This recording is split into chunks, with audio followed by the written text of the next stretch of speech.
तस्य भगवतो अरहतो सम्मा सम्बुद्धस्स। नमो तस्य भगवतो अरहतो सम्मा सम्बुद्धस्स।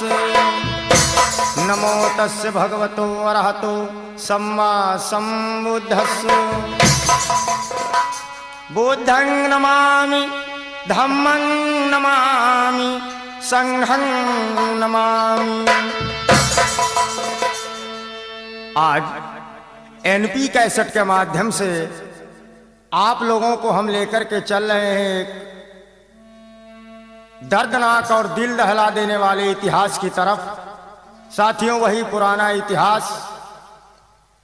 इस कैसेट के निर्देशक हमारे बड़े भाई नरेंद्र पाल वर्मा जी, इस कैसेट के लेखक हमारे परम आदरणीय आर के राजगुरु जी। तो आइए साथियों, आप लोगों की सेवा में आज राजवंश की छीछा लेकर कैसेट पेश होने जा रही है। बड़े ही ध्यान के साथ में, बड़े ही विचार के साथ में आप लोग इसे सुनेंगे और तर्क की कसौटी पर कस करके अपने जीवन में उतारेंगे। तो ध्यान दीजिएगा भाइयों, 2% विदेशी लोग भारत के 98% नागवंशियों एवं राजवंश के लोगों को हजारों साल से धोखा दे करके उनकी धन धरती को लूटने एवं मानसिक रूप से गुलाम बनाने का काम करते चले आ रहे हैं। इसलिए मेरे भाइयों एवं बहनों, आइए जाने अपना इतिहास। क्या है ये नागवंश का इतिहास, क्या है राजवंश का इतिहास। कवि ने बड़ा सुंदर भाव दिया है और लिखते हैं देखिए क्या। वेद में भेद छुपा था तुम्हें मालूम नहीं था। छुपा रखा था लेकिन लोग जान नहीं पाए। भाई विचार करना। वेद में भेद छिपा था हमें मालूम नहीं था। हाल पोशीदा रखा था हमें मालूम नहीं था।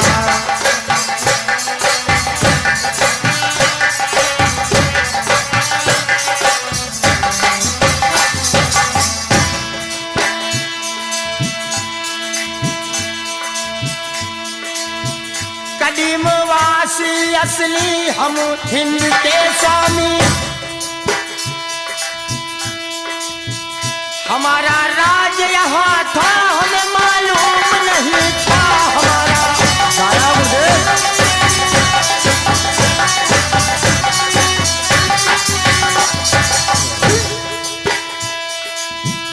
तुम्हारा राज यहाँ था हमें मालूम नहीं था। और भैया रामधार आया हो। वेद में भेद छुपा था हमें मालूम नहीं था। हाल पोशीदा रखा था तुम्हें मालूम नहीं था।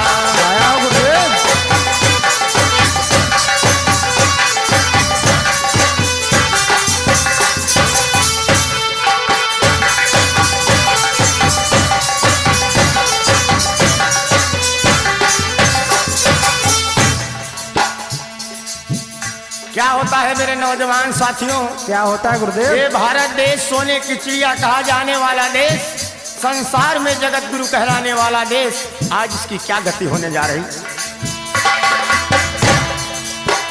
विष्णु ने छल के बलि से राज ले लिया। वंश यहाँ नीचे गिरा था तुम्हें मालूम नहीं था। वंश यहाँ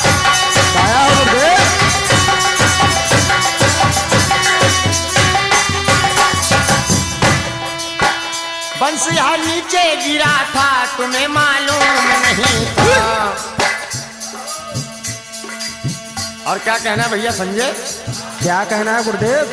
वेद में भेद छुपा था तुम्हें मालूम नहीं था। हाल पोशीदा लिखा था तुम्हें मालूम नहीं था। आया हो।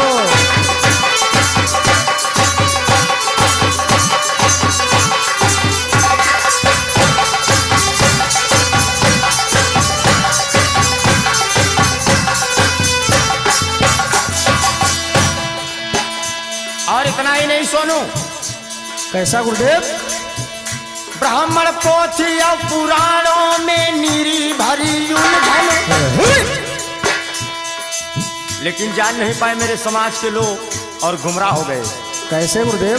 फसाना जाली लिखा था, तुम्हें मालूम नहीं था।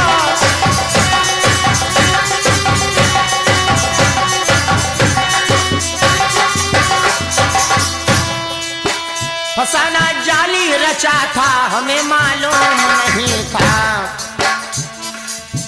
वेद में भेद छुपा था, तुम्हें मालूम नहीं था। हाल पोसीदा रखा था, हमें मालूम नहीं था। आया हो।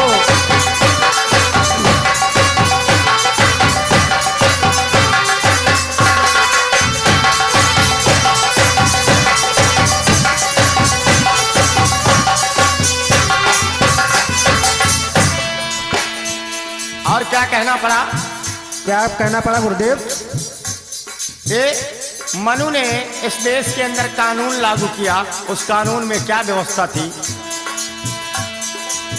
मनु ने सख्त थे कानून बनाए हरिहर, पढ़ाना कतई मना था, तुम्हें मालूम नहीं था। पढ़ाना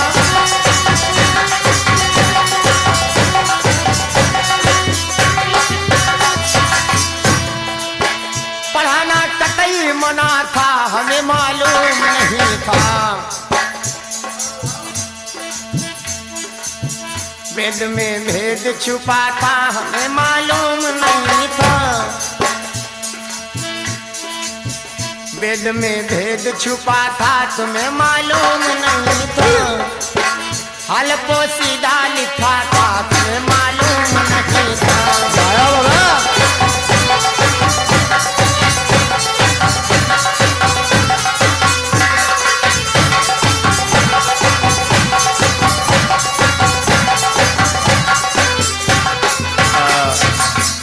इस भाव से भाइयों, ये वेद में भेद छुपा रखा था, लेकिन तुम्हें मालूम नहीं था। आइए ध्यान दीजिएगा, कैसा वेद में भेद छुपा करके रखा गया, लेकिन मेरे समाज के, राजवंश समाज के लोग नहीं जान पाए। विचार करना साथियों। बड़े ही ध्यान के साथ में आप लोग हमारी इस कैसेट को सुनेंगे। अरे सुनो खोल के कान, ध्यान दो भारत के वासी।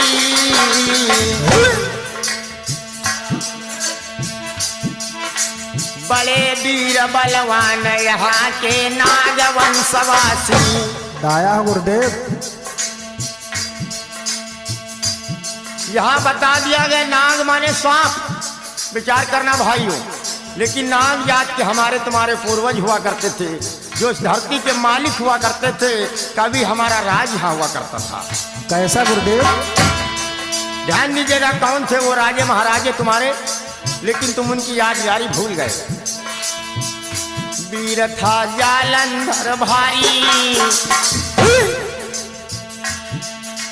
बड़े प्रतापी इस राजा की वृंदा की धारी। ध्यान देना बहनों, क्या किया लोगों ने? विष्णु ने लाज लूट ली, शिव का धर के भेष इंद्र ने उसका वध कीन्हा। आया हो। हाल अब यौरव सुन लीजिए, सहस्त्र बाहु परशुराम का योद्धा जान लीजिए। लड़ाई भैया अच्छी खासी, बड़े वीर बलवान यहाँ के राजवंशवासी। आया हो गुरुदेव।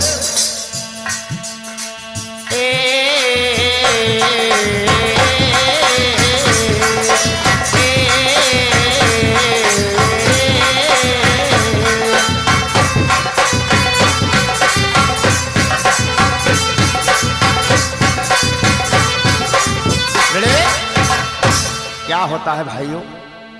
इधर आप लोगों ने नाम सुना होगा महाराज जालंधर का। ये महाराज जालंधर बड़े ही प्रतापी थे। इनकी बहनों, इस प्रतापी हमारे पुरखे की रानी का नाम था वृंदा। ये वृंदा बहुत ही चरित्रवान महिला थी। कैसी गुरुदेव? एक बात याद रखना, संसार में भगवान बुद्ध बताए थे हर एक मनुष्य को चरित्रवान बनने के लिए। ऐसे ही ये वृंदा जो रानी थी महाराज की, बहुत ही चरित्रवान थी। और इसी अपनी रानी के बलबूते पर महाराज जालंधर जब भी युद्ध करने के लिए जाते थे तो युद्ध से विजय होकर के आते थे। इधर इंद्र और विष्णु दोनों विचार करते हैं, ए जालंधर बहुत बलशाली राजा हो गया है, ये कैसे मारा जाएगा। विष्णु दिमाग लगाते हैं और विष्णु खोज कर लेते हैं कि ये जालंधर कैसे मरेगा, कैसे छल फरेब से पूर्वज मारा गया। इधर विष्णु जाते हैं और जाकर के उस बहन वृंदा की इज्जत और आबरू को आज लूट लेते हैं। इधर वृंदा की इज्जत और आबरू लूटते हैं, उधर मौका पाते ही धोखा दे करके शिव का भेष बना करके इंद्र जा करके महाराज जालंधर को खत्म कर देता है। सूनी हो गई वो नगरिया, महाराज जालंधर की नगरी। साथियों, आप लोगों ने सुना होगा आजकल लुधियाना शहर, उसी लुधियाना शहर के बगल में बसा हुआ एक शहर जिसका नाम है जलंधर। ये जलंधर कोई दूसरा शहर नहीं है, कभी इसी को महाराज जालंधर बसाए थे। सूनी हो गई वो नगरी जलंधर, महाराज जालंधर का वध कर दिया गया और जालंधर महाराज के मौत का दोष चला गया शिव के मुंह। भोईहारे नागवंशियों की भारत भूमि समस्त छलबल से कब्जा कियो विष्णु इंद्रगस। काया हो? किस भाव से छलबल से कब्जा की, आइए ध्यान दीजिएगा, आगे ध्यान दीजिएगा। आप लोगों ने नाम सुना होगा, अरे बसी यूपी में हरदोई, बसी यूपी में हरदोई।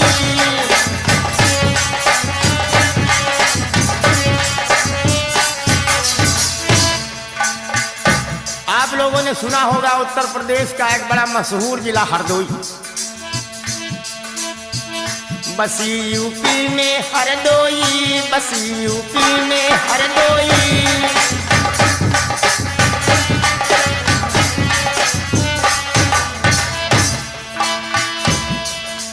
हिरण्याकश्यप भूप बलिता के समना कोई।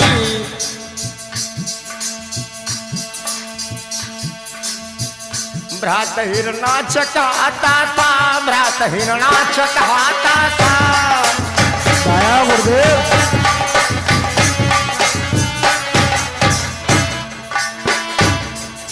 जिसके आते रिपुदल वो सारा थर्राता था। बड़े ही दोनों भैया वीर, बड़े ही दोनों बलवान, जिनकी आवाज को सुनकर के दुश्मन के कलेजे कांप जाते थे लोगों। कैसे? लेकिन क्या हुआ? क्या हुआ? कैसे मारे गए साथी ये दोनों पूर्वज?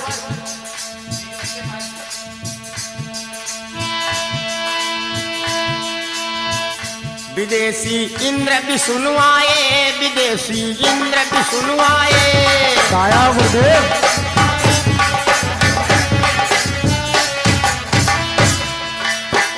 जब आए तो क्या लाए बंसीलाल नेताजी? क्या लाए? भैया श्यामू, एक मुखौटा शेर एक सुअर को ले आए। दाया हो? याद रखना भाइयों, एक मुखौटा शेर एक सुअर को ले आए। मारी दे दोनों रजपासी, मारी दे दोनों रजपासी।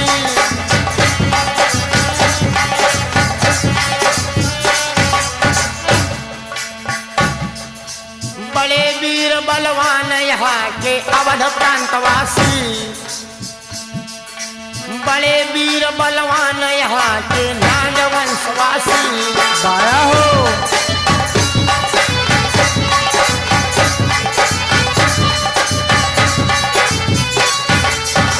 क्या होता भाइयों मेरी बहनों, विचार करना। इधर आप लोगों ने सुना होगा हरदोई का नाम। हरदोई जिस पर महाराज हिरण्यकश्यप कभी राज किया करते थे। हिरण्यकश्यप का भाई हिरणाक्ष, दोनों भाई बड़े प्रेम के साथ में रहते थे। प्रजापालक दोनों राजा थे। उस समय महाराज हिरण्यकश्यप के समान धरती पर मेरे भाइयों कोई दूसरा राजा नहीं था। बड़े वीर बलवान थे दोनों। इधर विष्णु और इंद्र विचार करते हैं, ये हिरण्यकश्यप अगर मार दिया जाए, मर जाए, तो राजवंश का सिंहासन हमें मिल जाएगा। क्या होता भाइयों? विचार किया करते हैं बैठे बैठे, लेकिन कोई पेश नहीं जाती है कैसे जो है इसको मारा जाए। विदेशी इंद्र विष्णु आए, एक मुखौटा शेर एक सूरव को ले आए। क्या होता भाइयों? भैया हिरणाक्ष को मारने के लिए विष्णु एक आदमी को भेजता है, सुअर का मुखौटा लगा करके जाता है और महाराज हिरणाक्ष के प्राणों को ले लेता है। महाराज हिरणाक्ष मार दिए गए। भैया हिरण्यकश्यप ने सुना, एकदम से लोहू उबल पड़ा। ए विष्णु, जिस दिन तू मुझे मिल जाएगा तो मेरा तेरा आमने सामने का मुकाबला होगा। तूने धोखे से मेरे भाई को मारा है। साथियों, इंद्र ने सोचा, विष्णु ने विचार किया कि इसके भाई को अगर मार दोगे तो इसकी ताकत आधी रह जाएगी और फिर हम इसको भी मार देंगे। कैसे ये भारत देश के प्रतापी राजा महाराजे मारे गए? कैसे मारे गए गुरुदेव? इधर हिरण्यकश्यप को मारने के लिए विष्णु ने जाल फैलाया और क्या किया, हिरण्यकश्यप के बेटा प्रहलाद को अगवा करवा लिया और अगवा करवा करके उसको नशा पिला करके नशेड़ी बना दिया और तब उससे पूछा, ए प्रहलाद, ए बता तेरा पिता किस समय एकांत में मिलता है, अकेले होता है और बिना शस्त्र के होता है? प्रहलाद ने बता दिया कि मेरा बाप शाम के वक्त दरबार लगाता है, प्रजा का हाल चाल लेता है। बहुत ही न्यायप्रिय राजा थे महाराज हिरण्यकश्यप। इधर विष्णु जान गया भेद। साथी, आज क्या करते हैं विष्णु? आज अपने ही दल के एक आदमी जिसका नाम था नरसिंह, नरसिंह को भेजते हैं। शेर का मुखौटा पहना करके नरसिंह जाता है और लोहे के पंजे हाथों में पहन करके और खंबे की ओट में जाकर के छिप कर खड़ा हो जाता है। महाराज तो निसंकोच थे, बिना शंका के थे, निर्भीक थे। उन्हें नहीं मालूम था क्या होने वाला है। इधर महाराज शाम का वक्त होता है, प्रजा का हाल चाल लेने के लिए निकल पड़ते हैं। मौका पाते ही खंबे से बाहर निकल करके एकदम से झपट पड़ता है नरसिंह महाराज हिरण्यकश्यप को ऊपर और वही लोहे के पंजों से महाराज का पेट फाड़ देता है।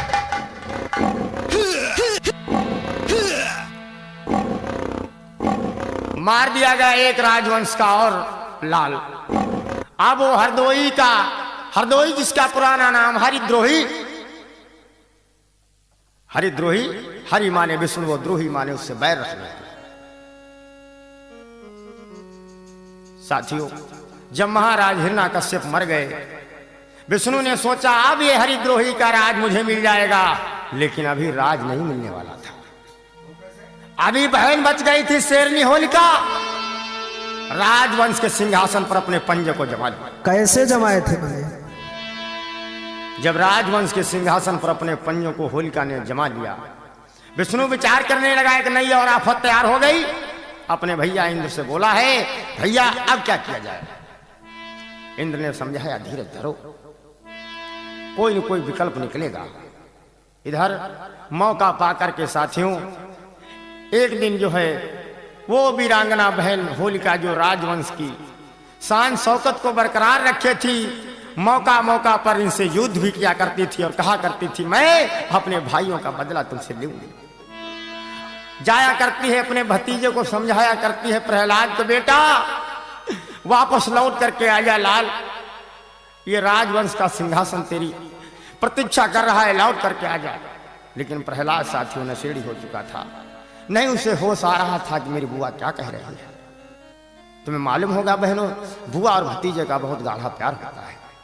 शायद उसी प्यार की वजह से होलिका प्रहलाद को समझाया और बुझाया करती थी।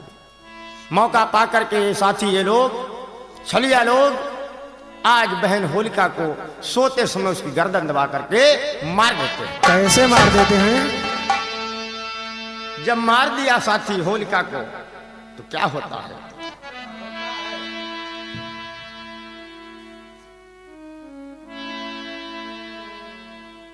जब इधर उधर हरदोई के लोग भागने लगे, भाग करके जाते हैं इधर उधर अपने सामान को ले करके। आज भी ये तीर्थ मिश्रिक जो पड़ता है वहां पर लोग आया करते हैं, परिक्रमा चलता है 15 दिन के लिए। साथी वो उसी की याद में आया करते हैं जैसे कभी उस दिन भागे थे अपने राज्य से अपना सामान लेकर के, वैसे ही आज भी आते हैं 15 दिन का परिक्रमा करने के लिए। और 15 दिन इधर उधर भागते रहे और 15 दिन के बाद में जाते हैं, तब जाकर के होलिका के अंतिम संस्कार करते हैं। उसी को नाम दे दिया गया परिक्रमा का। अरे होलिका मारी के दिल जलाई बिटौला, मारी के दिल जलाई होलिका। आया गुरुदेव।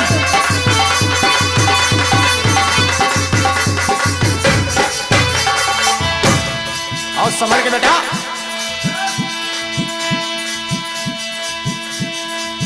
भैया राम जीवन। मारी के दिहनी जलाई घरऊ, मारी के दिहनी जलाई बिटौला, मारी के दिहनी जलाई घरऊ, मारी के दिहनी जलाई बिटौना, मारी के दिहनी जलाई बिटौना। कैसे मार के जला दिया? कैसे जला दिया? याद करो ये राजवंश की औलादों, तुम्हें याद नहीं आई इसकी। लानत है तुम्हारी जिंदगी को, तुम्हारा खून का पानी हो गया है। हिरण्याकश्यप हरदोई राजा राजवंश कहलाई।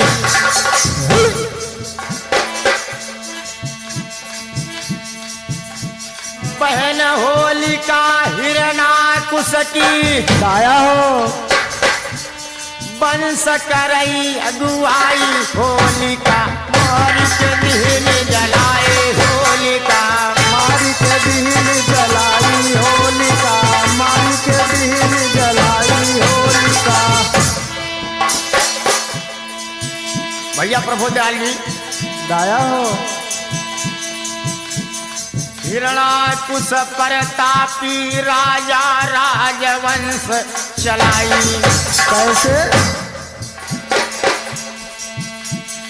ऊना मानई राम रहीम को। ए भैया दाया हो।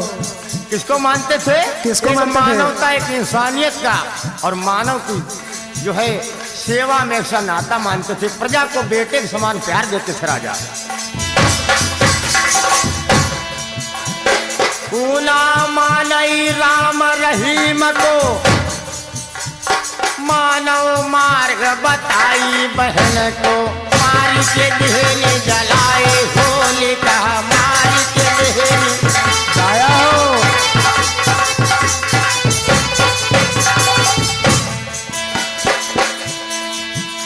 भाई जगन्नाथ बौद्ध जी को बहुत धन्यवाद है। दाया हो।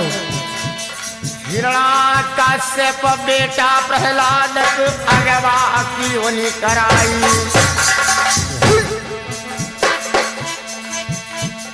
हिरण्याकश्यप के बेटा प्रहलाद को भैया अगवा की होनी कराई।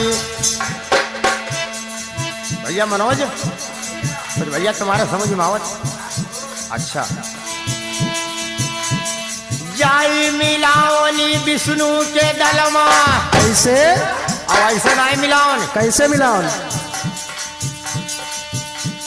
राम को भगत बनाई होलिका, हरि के देह जलाए होलिका।